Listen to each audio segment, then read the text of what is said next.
After laying out his mission statement to his longtime friend, the response that rang around the world, go fuck yourself. That's what was said by Christian Cage back to his long-term friend, Adam Copeland. We're going to talk about that segment that ended Dynamite, as well as obviously the 4th anniversary Dynamite.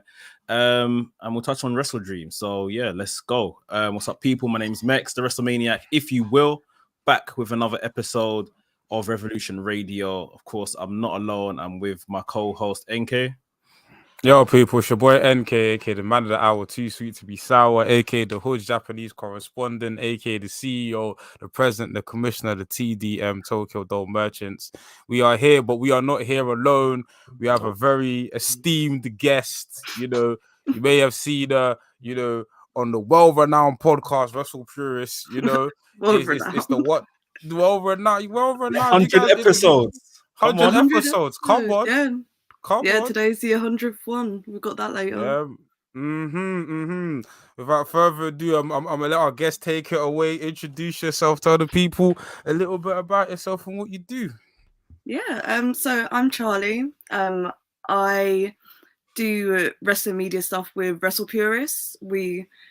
So with them, I write some features and I do the Dynamite coverage on a Thursday, and we also do watch-alongs. And I also get to travel the world and go to the wrestling shows live and go to the media scrums now, so that's a lot of fun. Awesome. What was the last one you went to? All In. Incredible. Yeah, that was got Full Gear coming up next month though, so that'll be good. Nice. Yeah, they're on a bit of a run right now. They found their rhythm again, and things are definitely looking up for AEW, I'd say. Wrestledream. Let's touch on Wrestledream quickly. Me and NK Sports spoke about it a bit as we recorded our WRESTHINGS podcast yesterday, which will be out tomorrow for everyone. But Charlie, what's your general thoughts on the Wrestledream inaugural pay-per-view? I really liked it. I thought it was really well done. There was a few spots where the pacing was a little bit off, but overall it was a really great inaugural pay-per-view for that. And I hope they keep running it every year because it's a good one to slot into that time slot. Yeah, it looks like with these ones. What's the date of Full Gear? Is it the 5th? It's the 18th of November. Okay, fair enough. I was gonna say it looks like they're kind of aiming to do first week of the month. These pay-per-views, it seemed to be what it was, but yeah. NK, anything you want to add in regards to Wrestledream? No, I think Wrestledream was a really good show. I thought AEW from All In to even from Bid the Door to All In to All Out to Wrestledream, they've just been on a run. And I felt like the company's kind of got its footing back because there was a period of time, where it was very awkward as someone. It wasn't just, the whole backstage drama, the booking felt off, certain decisions we were looking at, what the hell is going on. But now it's even, and we'll talk about Dynamite later, but it feels like AEW again. And it feels like things are coming to fruition, and it feels like it's not just one storyline carrying the company. We've got multiple points of interest in it. So yeah, things are looking good, and Wrestledream was definitely an amazing pay-per-view for sure. Yeah, I definitely felt like we're kind of getting more towards the 2019-2020 AEW. What we were getting those early days. Of course, the roster has vastly changed from the regulars that were on TV then, but for the better. It's got better in terms of the roster and who they now have on TV. In regards to Wrestledream, I thought it was a very, very strong pay-per-view, and from top to bottom, everyone done a really good job. And from this show of Dynamite, it looks like they're kind of getting straight into what we're going to get at Full Gear, which I like, because I feel like with All Out, All In, because they were maybe so close together, it felt like those stories going into those pay-per-views were kind of rushed somewhat. But now it's like they know already, right, in 4 weeks' time, the next pay-per-view comes. So it's time to start building, sort of thing. And yeah, it feels now like there's some good urgency in the right places, which we'll get on to speaking about. But yeah, I think WrestleDream was very good, and like yourselves, I hope this is now a regular in the calendar. But yeah, we talk about Dynamite. This was all about Adam Copeland. This show was basically to kind of, punctuate him making his debut at WrestleDream. The show started with him. We had like a Canadian reunion with Renee Paquette, with Chris Jericho, Kenny Omega selling their match that they were having on the night with the Don Callis family. And then Adam Copeland turned up, and obviously he said his pleasantries. I'm not seeing Renee for so long. Bit of a starry eye at Chris Jericho. Looks like mutual respect between the two. And then obviously Kenny Omega was the whole we've never met before, just met you backstage. Kenny Omega got the punchline in that I guess everyone's been waiting for, but I nearly fell off the edge of my seat when I saw you turn up. And yeah, it was just really good to kind of see. I think for the first time I realized how big, tall Edge is next to in this segment. I guess leading to the whole thing of WWE being land of the giants and stuff. But yeah, just to kind of skip over the show and get to his main event segment, he came out. Tony Schiavone invited him out, and Adam Copeland took to the mic and he got Chance of Adam, which even I thought, we've literally never heard that before. He then said, obviously, you've never heard this before.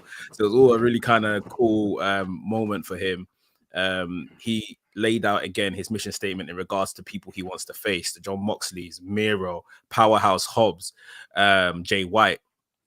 And he said, I was as good as done after my last match, and it was my daughters that basically influenced me. Said, go to AEW, have fun with Uncle Jay. He used this as an opportunity to call out Uncle Jay. Christian Cage eventually came out. He then said, this is why I done what I done on the weekend. You wanted to basically do a concerto to Sting. Sting was our idol growing up. You cut your hair like Sting. I cut my hair like Lex Luger. That's what it was. You had posters of Sting and all of that kind of thing. How dare you basically want to give him a concerto? He basically told him that these guys are using him, and Luchasaurus and Nick Wayne. They're going to just take all the information and the great knowledge he has and then dump him. As well as that, he did mention he wants the AEW World title, so that's interesting. But then coming back to this, he said that he was basically influencing Christian, that let's kind of get back to where we were, you and me, as a tag team. Up to this point, Christian had said absolutely nothing and had just listened. His face told the picture, but he had said not a word. And on that last beat, they extended arms. There was an embrace, which the crowd loved. We didn't know what we were gonna get, and Christian took the mic from Adam and told him to go fuck himself. Left the ring, walked up the ramp, and basically said, and just to remind you, this is what you're getting next week, which is Luchasaurus came out, Nick Wayne came out, and he's obviously having a match. His first match will be against Luchasaurus next week. And I think after, depending on your feeds or whatever the case, afterwards there was a segment of like a couple of spears that Adam Copeland dished out to Luchasaurus and Nick Wayne in the ring. But they haven't wasted any time with kind of putting these two on screen together, which I'm sure a lot of people would have wanted to see anyway, given their history. But yeah, Charlie, your sort of view, what did you think of this segment, and would you have kind of brought these two together straight out the gate as well? Yeah, I loved this segment. It was like his promo work was pretty simple in this, but like it was really effective because the crowd was just so excited to see him in AEW. And I'm glad that they have done this the way they have. Like, they've put them together straight away, but Christian's like, well, no, I'm doing my own thing. Like, I've got the TNT title. Like, what the fuck do you think you're doing? Just coming in and be like, well, let's reunite the tag team. Like, so I'm excited to see where it goes. I hope Christian does the whole, well, you're just coming in to ride my coattails sort of thing. I think that'd be a cool angle to take it. Yeah, I think it will definitely be good to. It's like vice versa of what their careers have always been, where Edge has been the lead man. NK, what did you think of this? Yeah, I love this segment. I was worried that, oh my god, we're gonna rush to this straight away. Like, we're gonna do this at Full Gear. Maybe they might do it at Full Gear, but it feels like this thing has legs, especially the fact that Adam teased. It's weird calling him Adam. I can't lie. I wanted to call him Ed so It's bad. very weird. I can't even lie. But it's that Adam said, oh, like, we could be the best tag team, and it's like they've set up like so many potential things for Adam to do. But this Christian thing is obviously the most pressing matter, and it makes sense because Christian feels like one of the hottest things in AEW right now. So you've not only have you just partnered him with his longtime partner, but you've put him in an immediately hot angle as well. So I think, but the combination of those two things just makes this. It's already elevated a hot act into something like this is like a main event feud. Yeah. It really does. It really feels like they're doing something for that TNT title. Obviously, Christian has been, and we'll talk about obviously the other thing they seem to be doing for the TNT title next week. But yeah, I really enjoyed this, and I thought it was, you know, it's what the fans want to see. That's probably the most important thing. It's like they could try and avoid it for as much as they want, but at the same time, there's probably no harm getting straight to it, especially with maybe this new pay-per-view schedule, needing to sell pay-per-views and needing to kind of improve things like, you know, getting people into stadiums and on shows and stuff like that, selling tickets. So yeah, just get straight to it, like, and yeah, it's looking like it's gonna be very, very interesting. Anything else anyone wants to add before we kind of go through the rest of the show in regards to Adam showing up in AEW or anything in regards to this segment? When he was saying all of these matches, I'm like, Adam's getting up there in age. I mean, obviously he's fit, but he's up there in age. I'm like, are we gonna? I just hope that we don't have like a CM Punk situation, not where he leaves and stuff like that, but in terms of like we leave a lot of matches on the table. Like CM Punk obviously, whether I think he personally should have left, but that's a different topic for a different day. But CM Punk left with a lot of money still left on the table, innit? Like, we didn't get the Kenny Omega food, we didn't get this. I want, at least with Adam Copeland, we might not get everything we want, but at least satisfy our appetite. Like, give us, like, you said Kenny, you said Mox, give us at least like 3 of the matches that you said you wanted to do, and give us the programs we want to see, and we'll be happy. You can't get everything, but give us something. I want the Jay White match. Like, as long as I get that one, I'm happy, to be honest. Because I think, like, Adam Copeland working a Jay White match in 2023 is going to be really interesting to see how they structure it. I think characteristically, that's probably one of the ones that excited me the most, just because, like, obviously a heel Adam Copeland and a heel Jay White, not that they both have to be heels, but just both of their heel works is somewhat similar. Yeah. So, yeah, it's definitely something I wanted to see. I was telling NK and the rest of our group chat, I got, for whatever reason, I got so excited when he mentioned Okada at the Sports interview. Yeah. But at the same time, I thought they're not going to do that at Tokyo Dome for sure. I think that's what he mentioned. He wanted it as well. Then NK said, obviously, Forbidden Door is an option. And I thought, you know what? That's definitely an option. Yeah. I'd run it. I think it'd be funny. Yeah. I think that'd be great. So, yeah, welcome to Adam Copeland. I think it's been received well. It looks generally been received well, apart from you know, the dullards that think he's sold out WWE or something like that. But yeah, remove him from the Hall of Fame. Yeah. Otherwise, I think it's been received very, very well, and it was a very smart piece of business.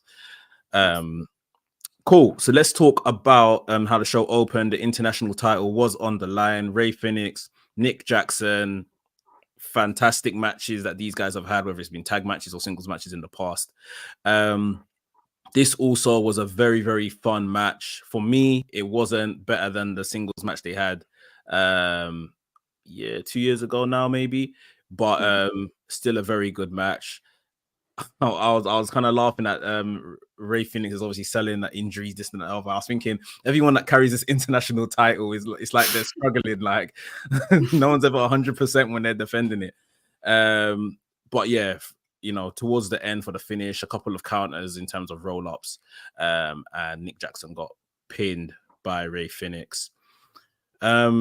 Yeah, really good match for me. Good opener. I think this is where Rey Fénix does some of his best work, opening up with his kind of high octane style, getting the crowd ready for the night.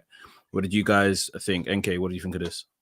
Yeah, I really enjoyed this match. I don't know, I haven't, even though Rey Fénix has been on the product like for years now, since the day one, sometimes I feel like I don't get to see Rey Fénix singles matches as often as I want to. Yeah. Even with Penta, I don't get to see them. Like, we saw them a lot during the pandemic, but that's because, you know, like, there was no one there. Like, we had to use what we had. But it feels like since we've come out of the pandemic, it's like we haven't, even as a tag team, we haven't seen them as much as I'd want to. So this was always like a joy to see. And Nick Jackson, we never see him singles. And even this year, like, beginning of the year, it was quiet for the Young Bucks. Like, it was like we saw them in multi-mans, and then now, obviously, from WrestleDream, it seems like they're stepping back into the tag team scene more prominently. So it's always good to see Rey Fénix and Nick Jackson in general, but seeing them face each other, I mean, it's a match made in heaven, man. These two's chemistry is insane. It's insane. Like, and obviously we knew Nick Jackson weren't winning this match, because imagine him being like a ROH 6-man tag champion, all Atlantic champion, and a tag team champion on top of that. What kind of triple crown is this? But but no, great opener, fun match, and I love it when Dynamite opens like this. Just open with a banger, open with a banger. Yeah, Charlie, what did you think? I love this match. It's like the Young Bucks and the Lucha Bros are like two of my favorite tag teams ever. So I always enjoy whatever they do, like any iteration of them like wrestling each other. And like you said, I don't think this was like anywhere as near as good as their first one, because you could kind of tell they were just kind of playing to the crowd and like going through the hits, but they have such good chemistry. It works, like them wrestling that sort of match. But I really enjoyed it. Like, I think I could watch them wrestle to it forever, to be honest. Like, I don't think I'd ever get tired of seeing them in the ring together. Yeah, likewise. As much as I like to be no DQ. Yeah, something mad like that. Yeah, as much as I like, you know, stuff that FTR have done. Obviously, we were at Royal Quest, them and Aussie Open, and like some of the other like real stellar tag team matches there's been in history. Like, I will forever say Young Bucks and Lucha Bros in that cage match. Yep, that's probably one of the best tag team matches I have ever seen, will ever see. Like, and yeah, I hold it in such high esteem. And like you guys, the guys involved, each and every one of them, like, I rate them very highly. So yeah, this was very good. It was announced, we'll just go into this now, that next week, Jon Moxley, he's back, international title match on this title Tuesday against Rey Fénix. Does Moxley win the title back? I wouldn't be surprised, to be honest. I wanted to see Fénix go on like a more extended run with it, but I think Mox will win it back because he was announced for the New Japan show in Texas, like in Garland. Okay. So it wouldn't surprise me if he's like taking the belt round with him for a little bit. So interesting. Okay, I didn't know that. Yeah, me and NK spoke about this a couple of weeks ago. We didn't want this situation. We didn't mind him winning it back eventually, but we probably thought this is a good opportunity to use Fénix a bit, give him at least a month or so with the title. But it looks like they're cutting it short. NK, what did you think when you saw this announced? I was like, why so soon, man? Like, I thought, okay, like the lot at most he's gonna have it till Full Gear at most. But I was like, cool, give him a few Dynamite defenses, Full Gear, have Moxie versus Fénix, give it a pay-per-view match, and then have Moxie win it back. But not next week, man. Not next week, man. Like, let it marinate. Let it marinate. Like, I think we were online speaking with Joe at the time. Joe wrestled Pierce, and Joe literally said the minute he's back, they're hot shotting it back onto Moxley. Absolutely. And yeah, it looks like that's basically what's going to happen. They love having Mox belted up. Like, any excuse to put a belt on Mox, and they're gonna do it. So, and I get it. He's the ace of the company. Yeah. Do you think I think this Moxie would have got the belt like quickly, but do you think also they're putting the belt back on him because of the whole Tuesday Dynamite? Because it's competing with NXT, and it's like, you know what, we want big names on the card. Okay, Moxie versus Fénix, and if we're doing a rematch, Moxie has to win. Yeah, I reckon that's part of it. Yeah, that's definitely part of the reason. I'm like him being on the card. I'm just wondering, isn't that enough? He can have the match. Of course, you don't necessarily want him to lose or have too many losses. But yeah, does he need to win here as well? Is the question. Or maybe just give us a Moxley match. Give us a Moxley versus someone as a number one contenders situation for Ray Phoenix at least. But you know how the discourse will be online. It'll be like, you got Moxie on this card on NXT, on title Tuesday. He's facing whoever, I don't know, Action Andretti. When NXT, I've got Cody Rhodes and John Cena. Do you know what I'm saying? Like the discourse will be mad. You can't please them all, can you? But yeah, it is what it is. Cool. Right. Out of this one, we got not a brochacho segment, but something akin to one with Adam Cole going over to see Roderick Strong. Roderick Strong invited him into the house and he's got a present for him. Roderick Strong has bought Adam Cole a scooter. Obviously, he's only on one peg because his ankle, he's done his ankle, whatever. So they have a little fun chasing segment around Roderick Strong's house. Adam Cole asked him, "You said there was an emergency. What am I here for?" He said, "I need you to help rearrange my furniture." Adam Cole said, can't the kingdom help you do that? Like, I've got one leg. And they were like, no. Adam Cole. And it's like they almost want Adam Cole to prove his friendship. So Adam Cole went from smiling and being so happy, chasing him around the house, to the difficulty of rearranging his house and, moving around his furniture on one leg.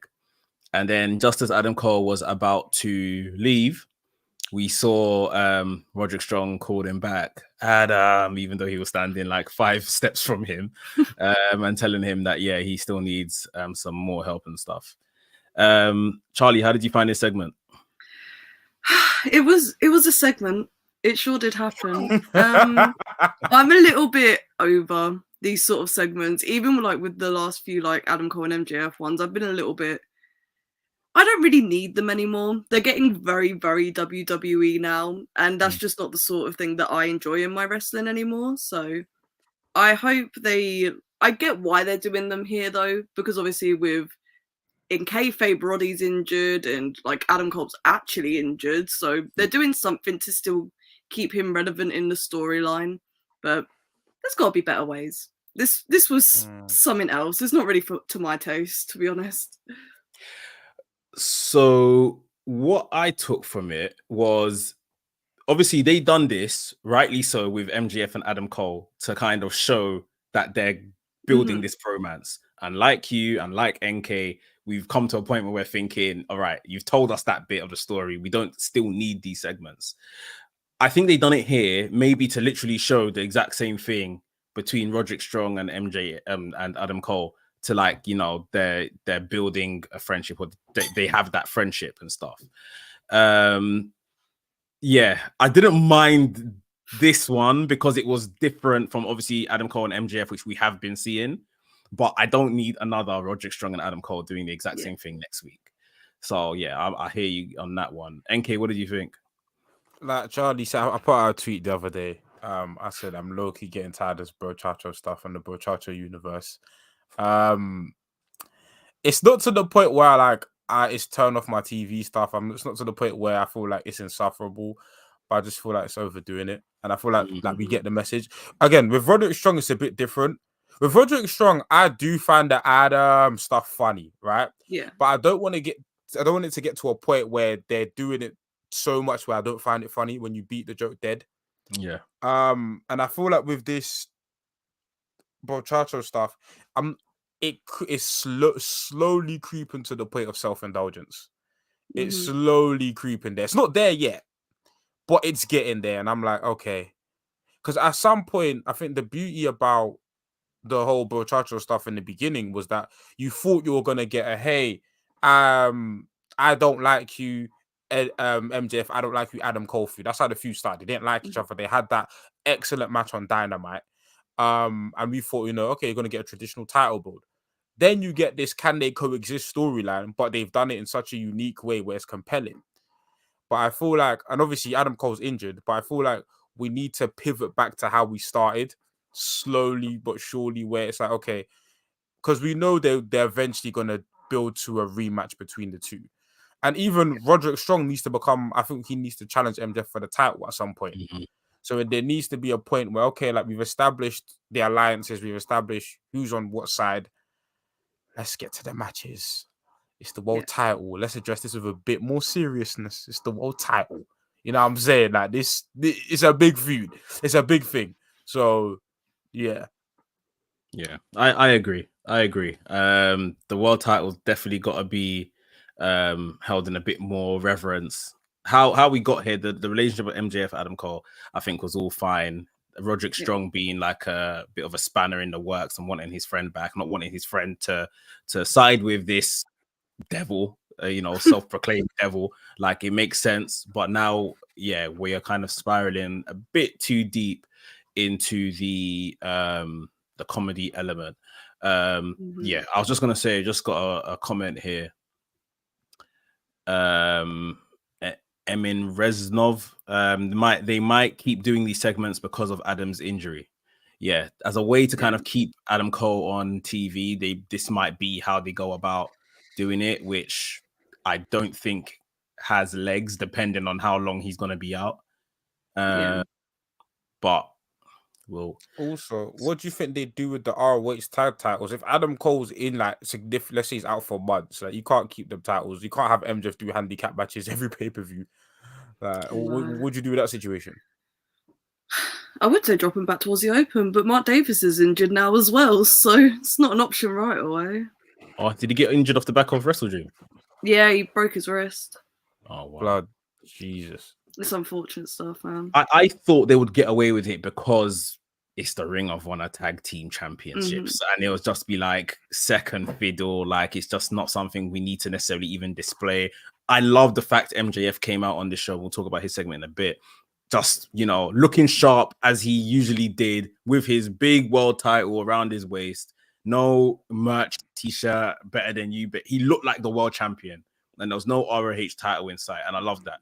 And they can almost do that, leave them as the tag team champions, and then just leave it in the background. When Adam Cole's back, then they can get someone to, challenge and maybe take it off them.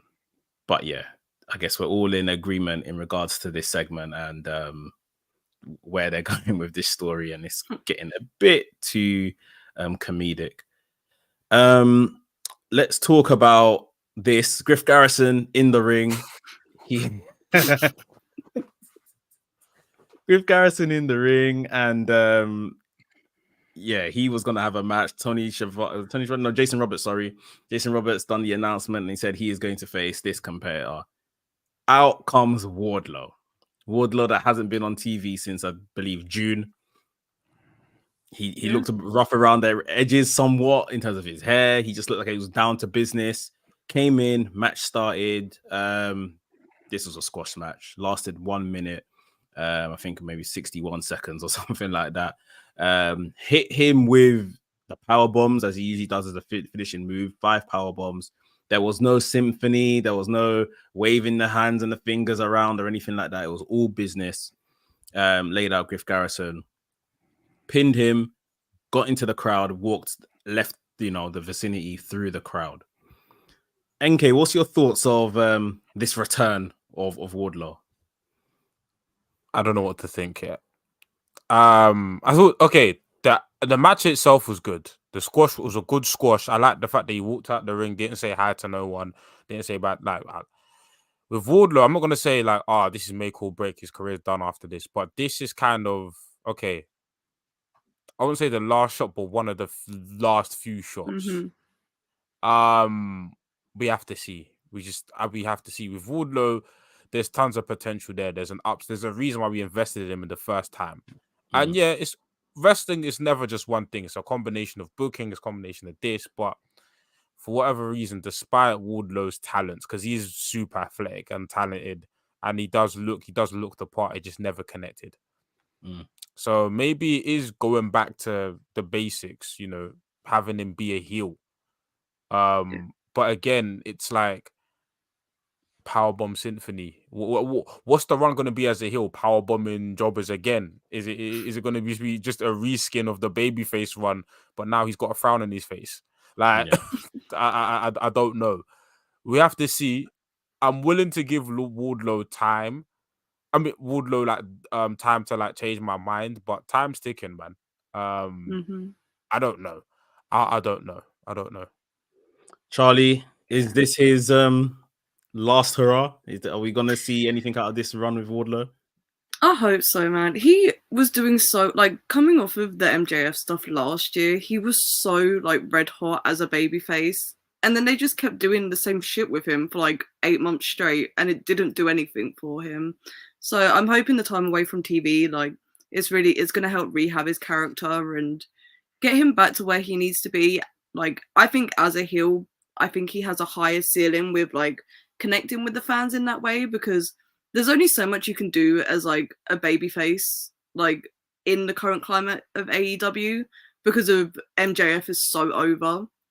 But I don't know. I'm hoping for the best for his character and that people enjoy it, because I was really checked out by the time that he won the TNT title from Hobbs, because of that really pissed me off. I was just like, bro, Hobbs is like finally on track to be a major player and you've just completely derailed it again. But I don't know.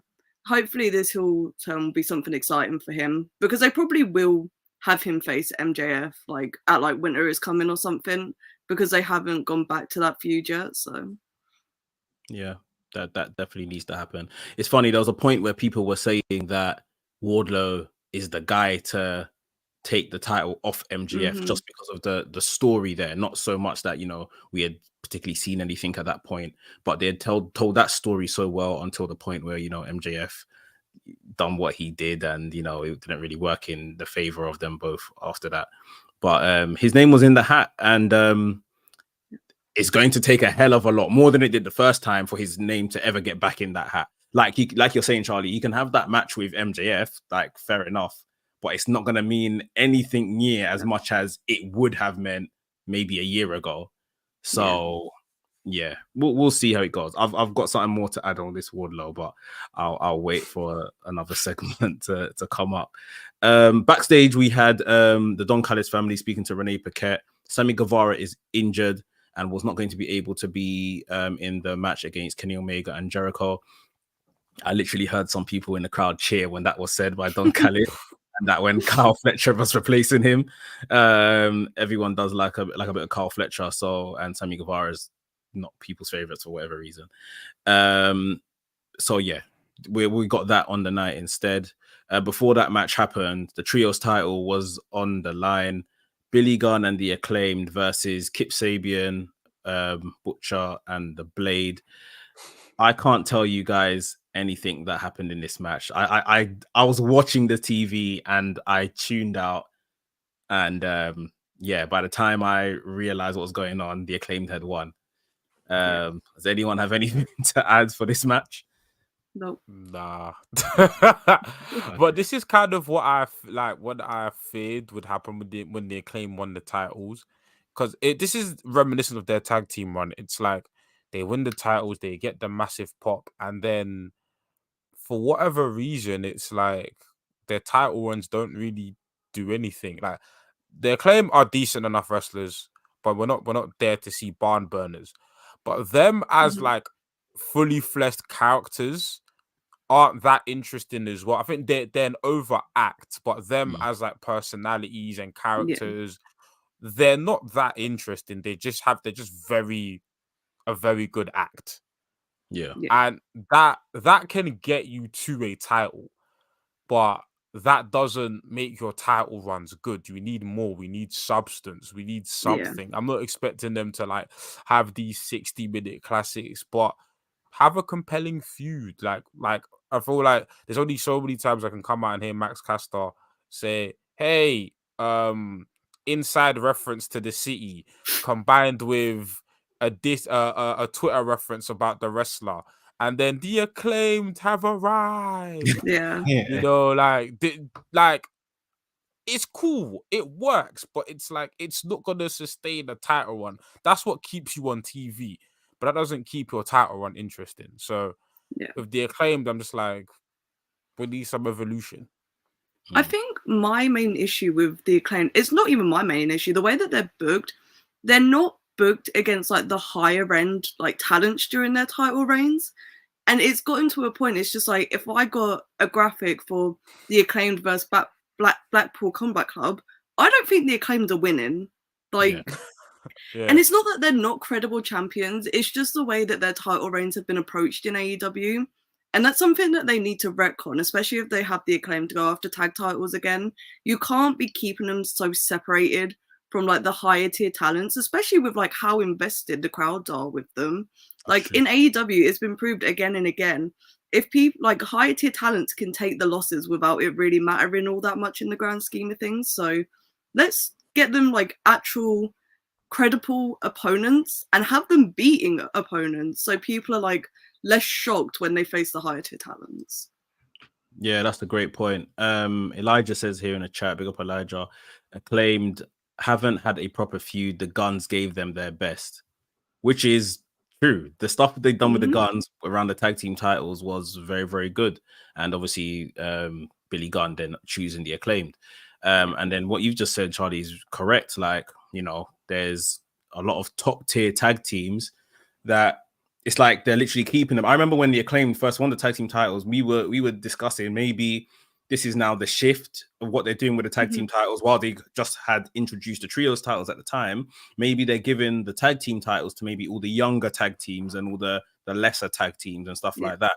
And it seemed that to be the case with the tag teams, and even now with the trios, it seems to also be the case. Like you're rightly saying, they're not facing anyone that is like really like, oh wow, like yeah, this is credible. It's almost like it's funny. I remember comparing on this show the Acclaimed to New Day, but now I can see like New Day respectfully are obviously much better wrestlers, and just especially on that field, they kind of connect more with the crowd as well.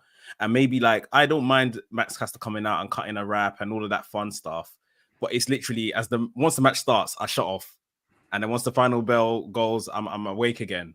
But nothing in between is literally keeping me there. Like I don't know what we do with and them. it's weird. And I like Charlie said, what's like the Acclaim's like crowning match is against Swerve and Our Glory, which were an upper tag team. And once you put them, once they got put in a position to wrestle like a great tag team, a great match was produced. And maybe that's what it is. It's like you put them with tag teams that, you know, can take them to the upper level. And then you might see, you know, an Acclaimed have an amazing match. But, you know, you're not giving them the opportunity to shine. They're a good tag team, but they're not a generational tag team where they can wrestle anyone. Like it's about styles. It's about complementing what you have right now. We got Adrian saying LFI take the trios belts. Chance the producer as well, something similar. Yeah, there's teams there. There's teams there that they can at least challenge and give us something more engaging than what we're getting. This risk right now just feels like literally just a fun segment that needs to always be accompanied with a match, which isn't fun. I can see these man facing like the Jeff Jarrett, Satnam Singh and them lot. I don't need the TNA team again. I don't need it. Stop giving Jeff Jarrett title shots, please. I want them to face Bullet Club Gold though. I think them like the Guns and Juice. I feel like that would be a really good match. Guns need to take them titles 100%. Yeah, I honestly think they should win them at Full Gear. Like, yeah, but to Charlie's point, the moment you put them with a credible team, they're losing. Yep. Yeah. And it's because of the way they've been booked. It's something that I've only picked up on recently, but I just hope that the Acclaim can recover from that in the long term and it doesn't keep happening to them, especially if they get to hold the tag belts again. Yeah, the Acclaimed, man. I don't know. I do like them, but I don't know about this act and them winning titles all the time and shoehorning them onto TV every week. We got a couple of backstage segments and vignettes. We had Toni Storm finally realizing she's not old and she's timeless. And obviously that was going to play out on the show later on. We had Bryan Danielson being so giddy that, you know, he left WWE to be able to come to AEW and have these kind of matches. It was kind of sweet to see, like, you know, this kind of stuff excites him so much. And obviously then on the flip side, Zack Sabre Jr. saying that, you know, you're a scoundrel, it's a scoundrel move that you used to beat me. So he's not happy. We had Hangman Adam Page talking about his match with Swerve from the pay-per-view, and saying that, you know, it helps that Swerve is pleased with himself. And then there was a recap of, you know, what was said between MJF and what's his name? My head's gone blank. MJF and Switchblade Jay White from last week as well. Bullet Club Gold come out back into the ring now, and they basically, you know, denounced MJF, said that, you know, you could say you're a generational talent, Tofu's the best thing you came up with, you know, saying that MJF is obviously the guy behind the attack on Jay White because Jay White rattled him from their promo segment. MJF comes out. What was it he got them to chant? The Arse Boys and what? Taint. Oh, it was like talentless taint or something. Talentless taint, that's it. So he got the crowd chanting that, was all business, said he was going to come down to the ring and just have a street fight. As he got to the ring, I was even thinking, like, MJF has never insinuated like once is on starting a fight sort of thing. Gets down to the ring. These guys were leaving the ring. Bullet Club Gold like squirmed away, and I was thinking, well, this doesn't make them look great because it's 3-on-1. Little did I know, Switchblade Jay White waiting in the wings, attacks MJF. Then, of course, the whole gang jump in the ring, lay the boots to MJF. Jay White leaves with the title up the ramp, and he basically says that, you know, you're not a real champion. That this company's elite. This company deserves an elite champion, and that he is challenging MJF, if MJF accepts, to the AEW World title at Full Gear. And MJF accepted. So, big business. This segment, yeah, respectfully, this is as basic as it comes in regards to setting up a world title feud. But when you've got like top talents that just do great promo segments and stuff like that, this is all it ever needs to be. I feel sometimes as fans, we always want something so intricate to kind of set up a feud or something. But they had a great promo segment last week. You know, Jay White said what he said and laid out the gauntlet. And yeah, this is a top match, a top feud. What do you guys think about what we're getting and what the outcome could be? Go ahead, Charlie. MJF promos are so hit and miss for me. They're starting to be a lot more miss again, which is really unfortunate because I liked a lot of what he did over the summer. I think he's a great talent. Like in the ring, like it's undeniable. Like I was in the building for the Iron Man match with Bryan Danielson. Like he is like a top tier wrestler, but his promo work, man, I can't get behind it. Like Really? Especially when you're going up against Jay White, who is just like one of the most incredible speakers in the business. Like you can't be doing fucking talentless taint chants and like encouraging the crowd to do it. Yeah. It's so cheesy, and he really leans into it as well, and it just makes it 10 times worse. But ignoring that, I thought the segment overall was like really great. And Jay White looks just so natural with that belt. And even if he doesn't win at Full Gear, like he needs to hold that championship within like the next 18 months, man. Like he is a world champion in the making, and he's only 30. I think people forget how young he actually is as well. So I'm excited for the Full Gear match. It'll be a great match. So yeah. NK, what's your thoughts? I'm not the one like Charlie. I'm not the one who said it, but I agree with Charlie. Listen, I agree. No, I'm big on MJF. Like I've sang MJF's praises for the last like 2 months. This talent list, I was like, do you know what it felt like? It felt like The Rock cosplay.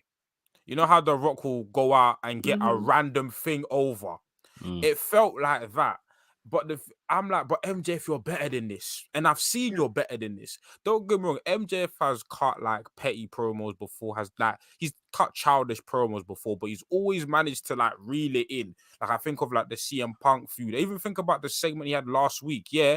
he did the tofu chant, but the tofu chant made sense. The tofu stuff was like, hey, man, people think you're great, you're tofu because you need to be surrounded by cool. That makes talentless Tane and art. It's childish. It's childish stuff, and it's like that's why for the second week in a row I've enjoyed Jay White's promo, because Jay White's promo is again down to business. I want this, and again, what we said earlier, what Jay White's doing is I'm putting emphasis on the belt. The most important thing is not about our petty squabbles or it's I want what you have. I want the gold, and that's what it should be about. So, but overall, the segment was still great, and I don't think MJF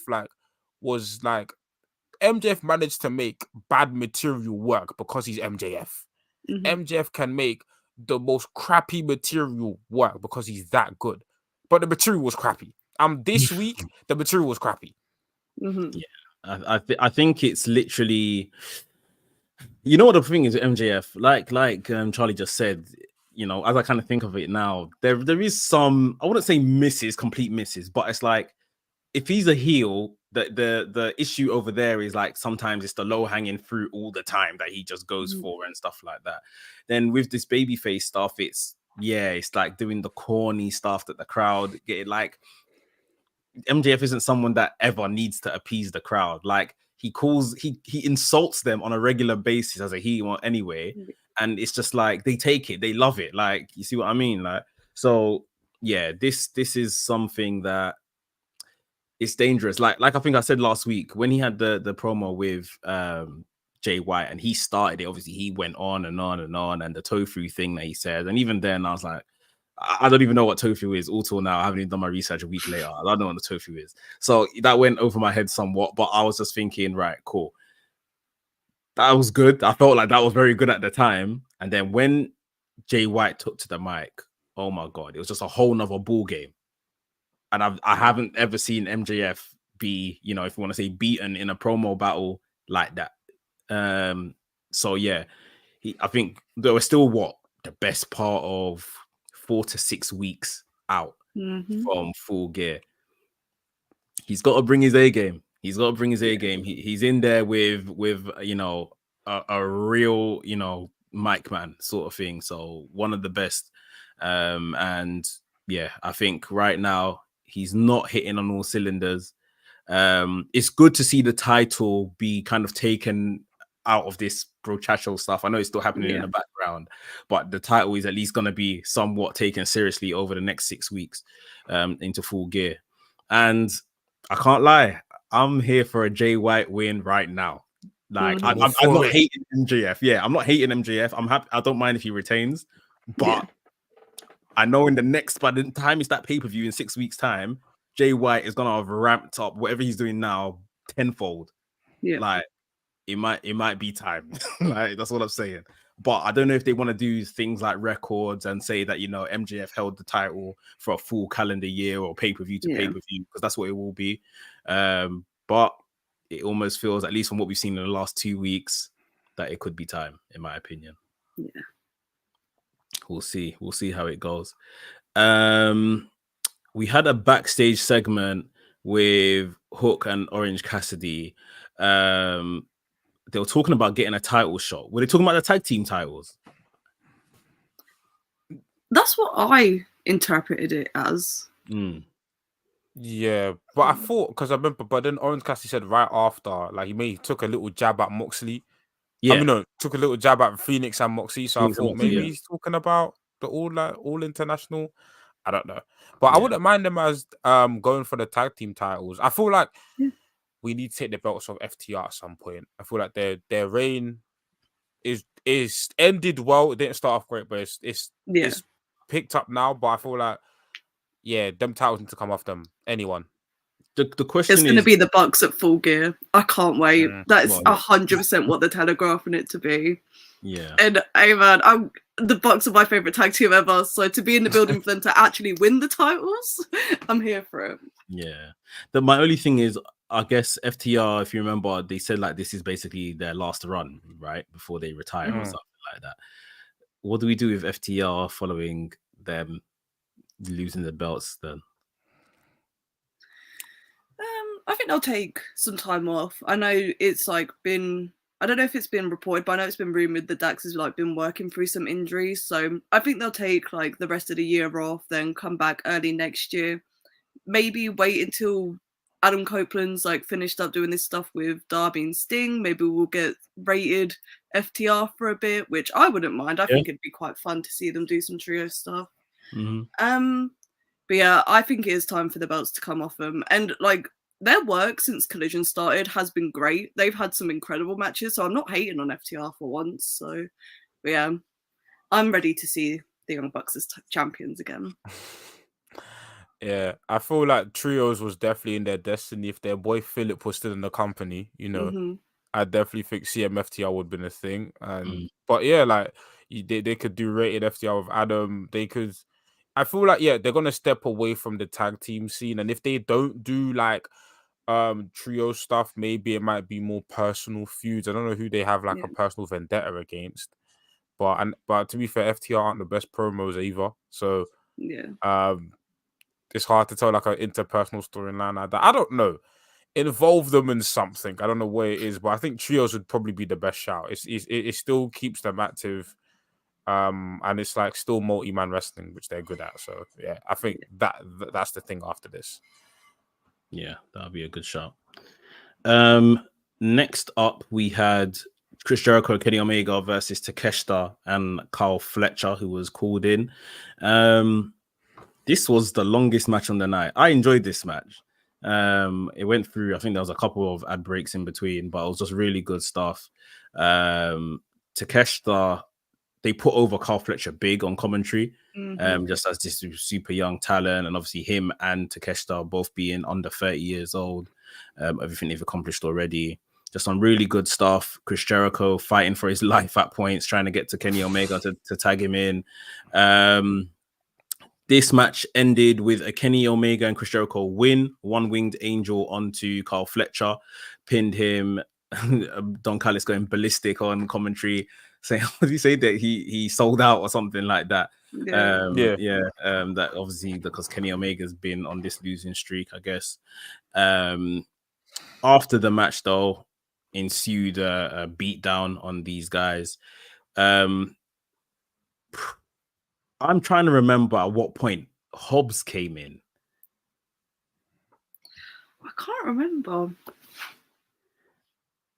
No, I'm trying. The beatdown. This was a long beatdown segment. It was. Yeah, it was. They were trying to obviously strap Kenny Omega to the ropes. They couldn't get the duct tape to stick on him, I think, because he was too sweaty or something. So it was like they ended up holding him and all kinds of stuff. But yeah, I can't remember at what point Will Hobbs came in, and Will Hobbs just cleaning house, and then they were going to do the chair shot. Will Hobbs was going to do the chair shot onto Kenny Omega. Don Callis asked, could he do it? Chair shot to the head in 2023. It looked like that chair had padding on it. Yeah, I think it was a gimmicked chair. There was like some bright green tape on it. So it looked like it had some type of padding on it. But yeah, a lot of people are still kind of seeing a lot of discourse today online about doing that kind of stuff. Listen, I don't know. We don't need it. That's the truth of the matter. But personally, for me, I didn't mind it. As long as Kenny is okay, then I didn't mind it. But what I wanted to say, tying in with what we were talking about earlier with Wardlow, I'm not happy if Will Hobbs joins Don Callis' family, which is maybe a bit too early to say right now what's happening. This should have been Wardlow. I think putting him back into maybe a faction, a heel faction, or just being a heel, like we said before, this would have been better for him.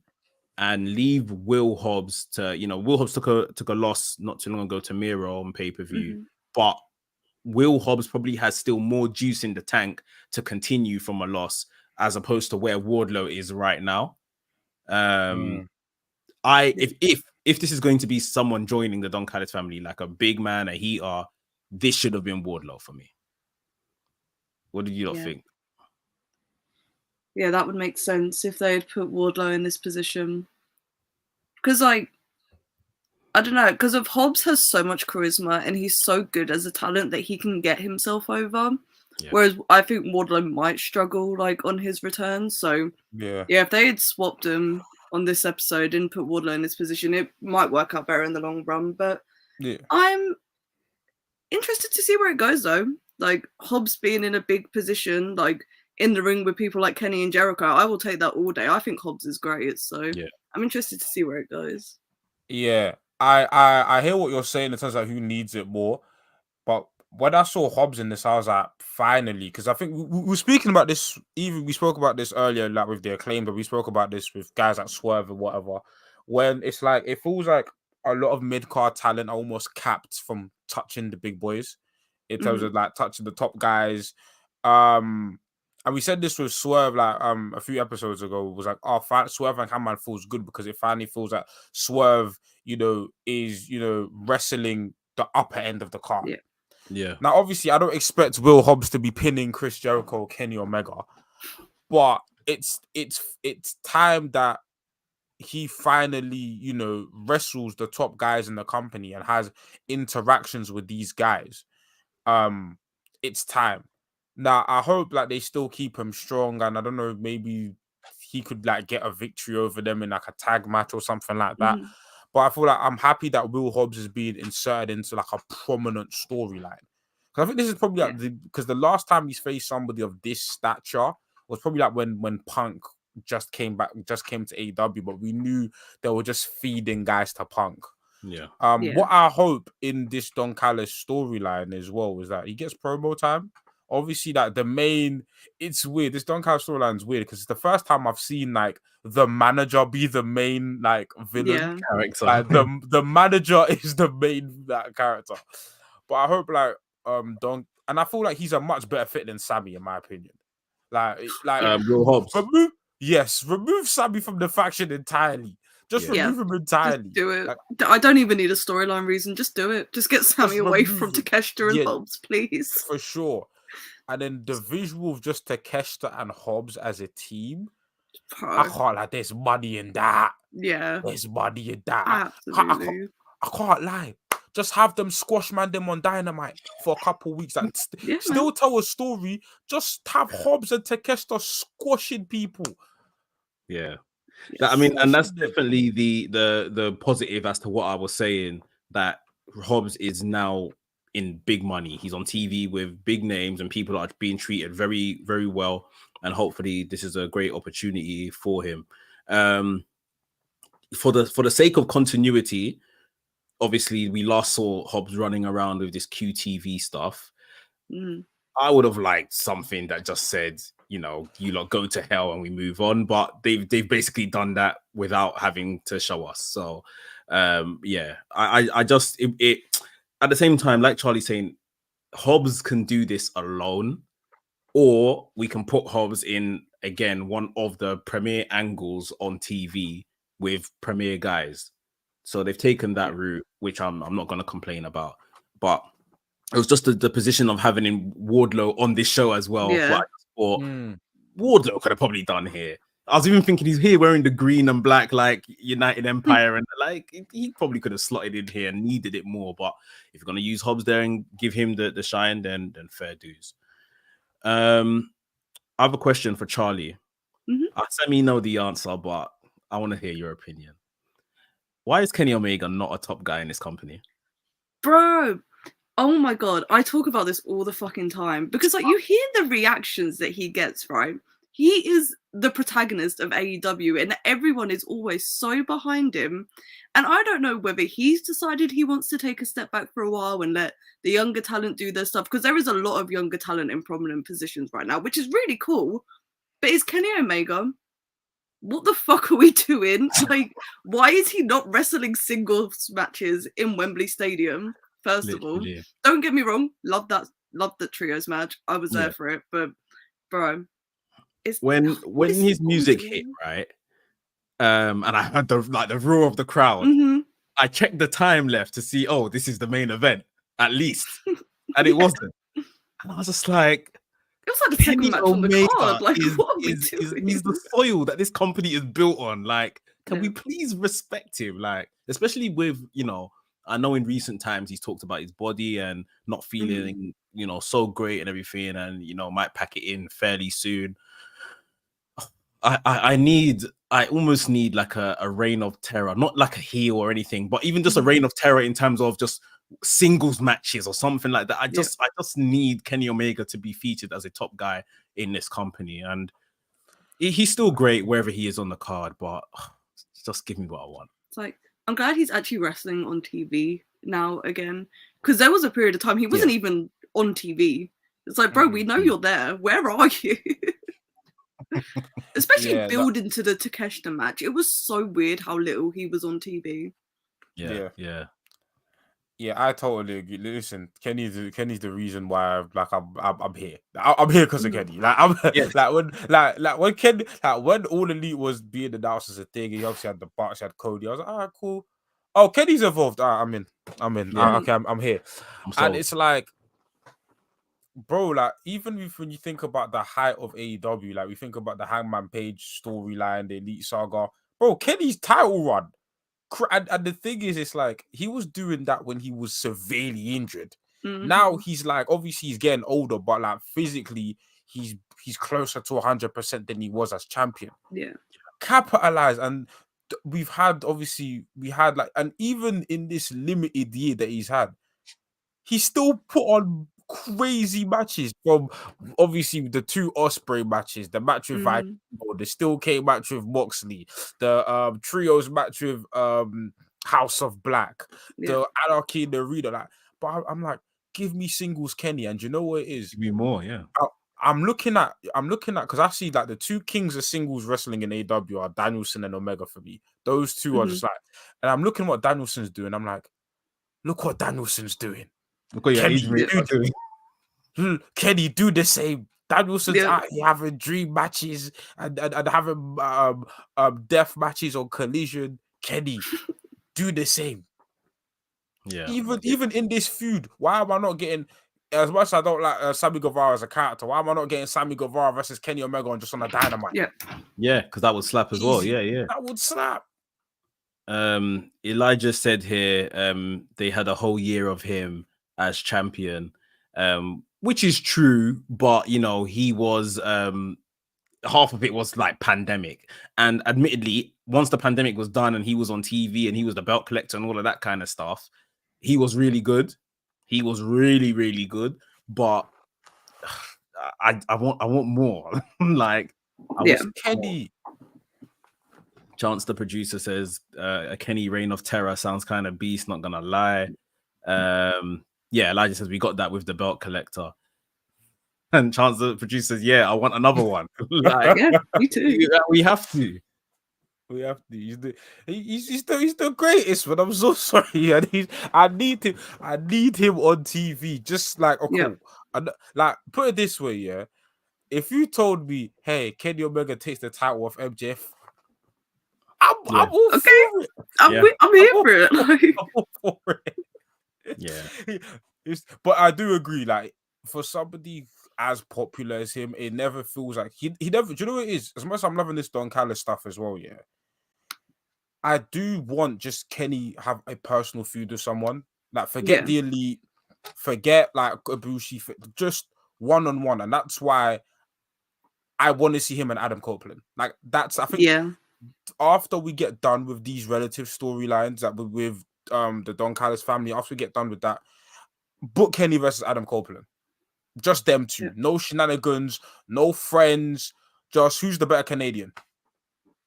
Yeah, something like that. Something like that. They're in Canada in December, so. Where's Full Gear happening? It's in LA. In LA. Kia Forum. Yeah, of course, Kia Forum. Yeah. But apparently there's rumors of a December pay-per-view as well. There is. There's rumors. Yeah. There's rumors of like 29th or something like that. Okay. Yeah, man. I just want to see this guy at his best, especially at this time when we're on that upward trajectory for the entire company. Like, you never know, whoever you kind of start treating like a top guy and slot into that position. Even with Swerve, that has had a lot of good press in the last few weeks, like it might just be the turn of fortune and selling out stadiums and all of that kind of stuff again. So,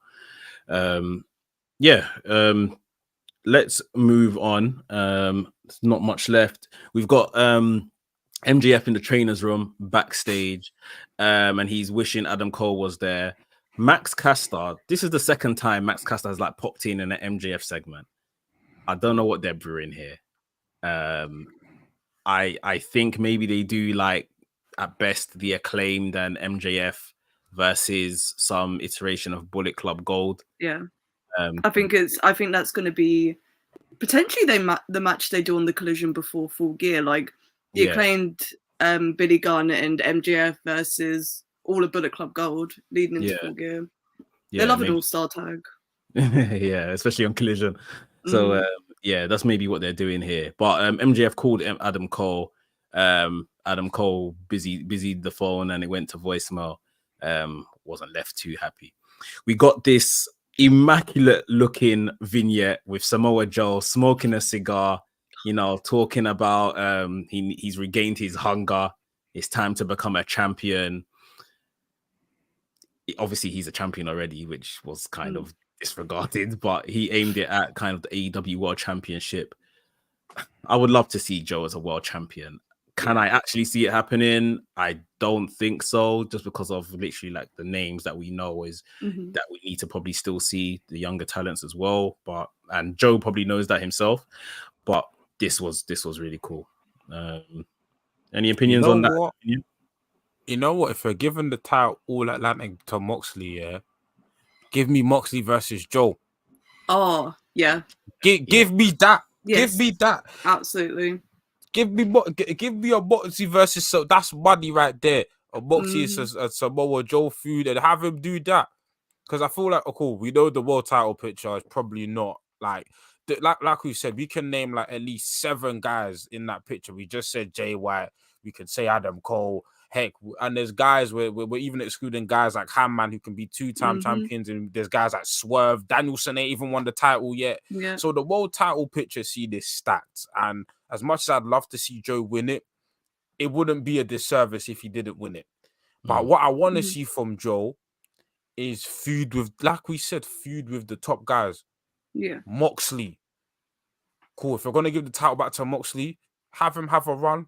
Have Joe take it off him. Or have Joe and Moxley have a prominent feud where it's not just, hey, we're building to a winter is coming or a Grand Slam and it's a 2-week build. Give me like a 4-week solid build of these two man just scrapping. Yeah. There's a lot of good potential, and Joe and Moxley they're as violent as each other. They can be as violent as each other. So yeah, this could be very fun. Depending on what title, you know, Samoa Joe was kind of angling at. Last but not least, we had on this show that we hadn't mentioned before, Toni Storm, the timeless Toni Storm, going up against Sky Blue. Sky Blue coming out looking like she's been affected by that mist, looking a bit darker in terms of her general aesthetic. They had a decent match. Toni Storm's really obviously putting over the new character. Depending on the feed, you would have saw what happened during the ad break when Toni Storm said she's gonna slap her titties, and everyone on the outside started getting excited as she did just that. But yeah, Storm 0 for the win. Toni Storm gets the win here. What do we think of this Toni Storm character? Loving it. It's so good.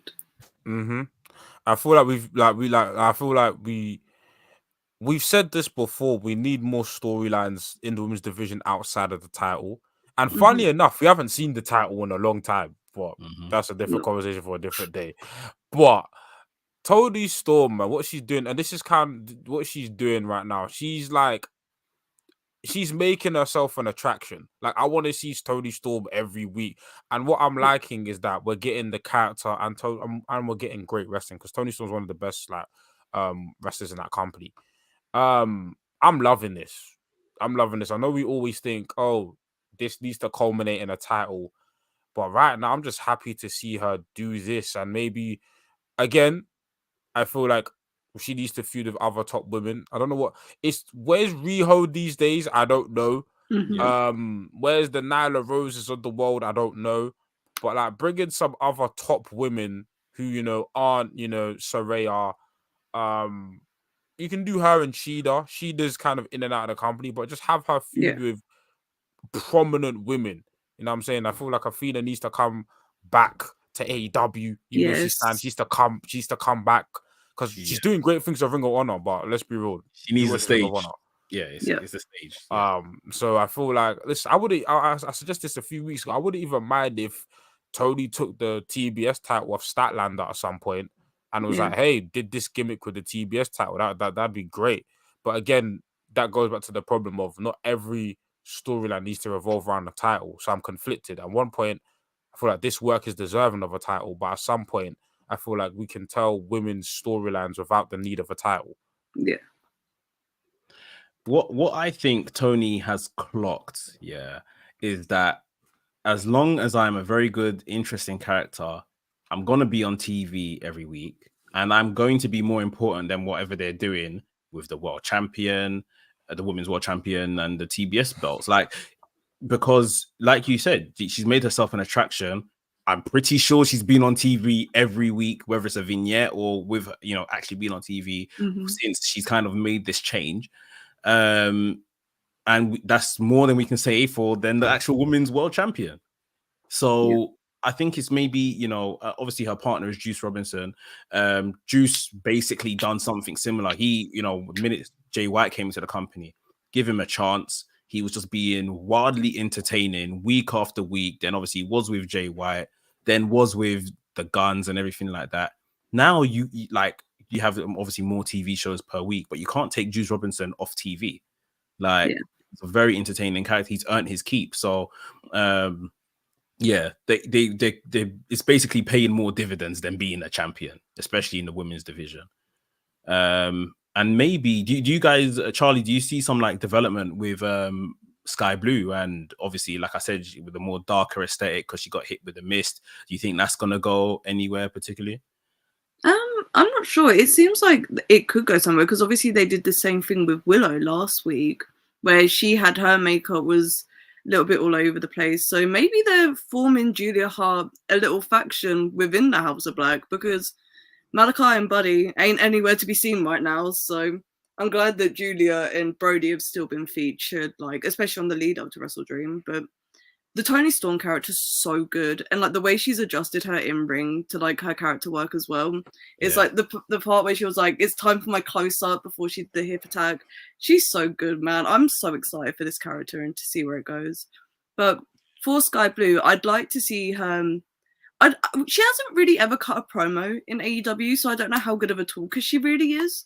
So I'd be interested to like see a couple of vignettes from her, like see where they're going with this, because I think she's improved a lot this year. So she's earned the TV time she gets.